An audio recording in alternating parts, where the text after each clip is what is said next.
मध्य प्रदेश के बच्चों के 21 मौत की गुनाहगार कंपनी श्रीसन फार्मा में गड़बड़ियों अनियमितताओं का अंबार है। तमिलनाडु के कांचीपुरम पहुंचे हमारे संवाददाता नीतीश गर्ग ने इस कंपनी की छानबीन की और दावा किया कि कफ सिरप बनाने वाली ये कंपनी मौत की कब्रगाह है, जिसे मध्य प्रदेश के 21 बच्चों के परिवारों को जीवन भर का दर्द दे दिया है। फिलहाल इस बर्बाद उजड़ी हुई कंपनी के दरवाजे पर ताला लगा है और इसके तीनों मालिक फरार हैं।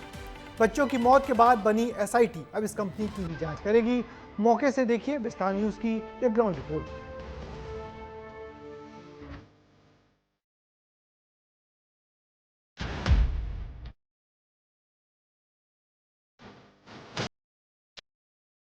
सुंगुवरचत्रम, जिला कांचीपुरम, राज्य तमिलनाडु। यहीं की बनी जहरीली कफ सिरप से 18 बच्चों की जान चली गई थी। देखकर ऐसा आपको लग रहा होगा कि ये फैक्ट्री है क्या कोई? बिल्कुल सही लग रहा है आपको। ये फैक्ट्री नहीं है, ये मौत की जगह है, मौत बेचने वाली दुकान है। तमिलनाडु के कांचीपुरम से हमारे सहयोगी नीतीश गर्ग सही कह रहे हैं। कफ सिरप बनाने वाली ये कंपनी मौत की कब्रगाह ही है, जिससे मध्य प्रदेश को खून के आंसू रुला दिए, 20 से ज्यादा बच्चों की जिंदगी छीन ली। इस कंपनी को विस्तार न्यूज ने एक्सपोज किया है। हम वहां पहुंचे जहां श्रीसन फार्मा मौत की दवा बना रहा था। दूसरी जगह से एक दरवाजा है जहां पर अंदर आया जा सकता है। यहाँ भी आप देख सकते हैं कि बिल्कुल जो है कोई ध्यान ही नहीं दिया गया। ऐसा लग रहा है कि ये कोई फैक्ट्री नहीं है, मजाक है, और शायद इसीलिए इस मजाक वाली जगह से 18 बच्चों की, नौनिहालों की जान ले ली गई।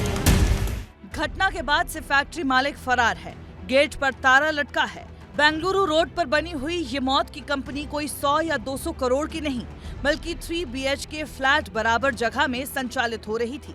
यहाँ की साफ सफाई भी चीख चीख कर गवाही दे रही है।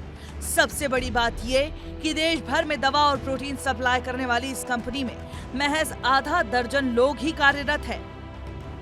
मेडिसिन का फॉल्ट आएगा तो उसको सजा लेना चाहिए, यही मेरा बात है। ये तो एक हफ्ता पहले भी चालू था। एक हफ्ता पहले चालू था? बच्चे मर रहे थे मध्य प्रदेश में और ये चालू थी? हाँ, एक हफ्ता पहले। हाँ। कितना आदमी यहाँ मीडिया आया ना, वो लोग भी फोटो वोटो करते थे, हम लोग देखते थे, यही बात। इसके अलावा हमारी टीम ने यहाँ पहुंचकर कई बड़े खुलासे किए। बिना साफ सफाई की यहाँ दवा बनती है। फैक्ट्री में कोई एयर हैंडलिंग यूनिट नहीं है, वेंटिलेशन खराब है और उपकरण क्षतिग्रस्त या जंग लगे हुए मिले। प्लांट का लेआउट और डिजाइन ही दूषित होने के जोखिम में योगदान दे रहा था। कॉर्पोरेट मामले के मंत्रालय MCA के रिकॉर्ड के मुताबिक ये कंपनी कागजों में बंद हो चुकी है। श्रीसन फार्मास्यूटिकल मैन्युफैक्चरर, ये कंपनी का नाम लिखा हुआ है। और ये देखिए यहाँ पर सो कॉज नोटिस जो है यहाँ की ड्रग कंट्रोलर अथॉरिटी ने जारी किया, वो दिखाऊंगा। लेकिन अंदर की तस्वीरें इस दरवाजे के अंदर से देखिए। बड़ी मुश्किल और मेहनत मशक्कत के बाद ये जो है खिड़की मिली है, जहां से आप देख सकते हैं कि किस तरीके से जहरीले केमिकल्स का उपयोग यहाँ पर किया जाता था। बंद हो चुकी इस कंपनी में 3 से 4 मालिक हैं, जो घटना के बाद से फरार हैं। तमिलनाडु सरकार ने 44 पन्नों की रिपोर्ट मध्य प्रदेश और भारत सरकार को सौंपी है, जिसमें 39 क्रिटिकल और 325 मेजर खामियां पाई गई हैं। सिरप में 48.6% डाई एथिलीन ग्लाइकॉल यानी DEG पाया गया, जो किडनी फेलियर का कारण बनता है। इसी वजह से मध्य प्रदेश और राजस्थान में 20 से ज्यादा बच्चों की मौत हुई है। जहर बनाने वाली श्रीसन फार्मा कंपनी के इतिहास से भी आपको रूबरू कराते हैं। ये 1990 में प्राइवेट लिमिटेड के रूप में शुरू हुई। Cough syrup, protein powder, herbal child growth बनाती है। 29 दिसंबर 2009 को इसकी आखिरी वार्षिक आम बैठक हुई थी।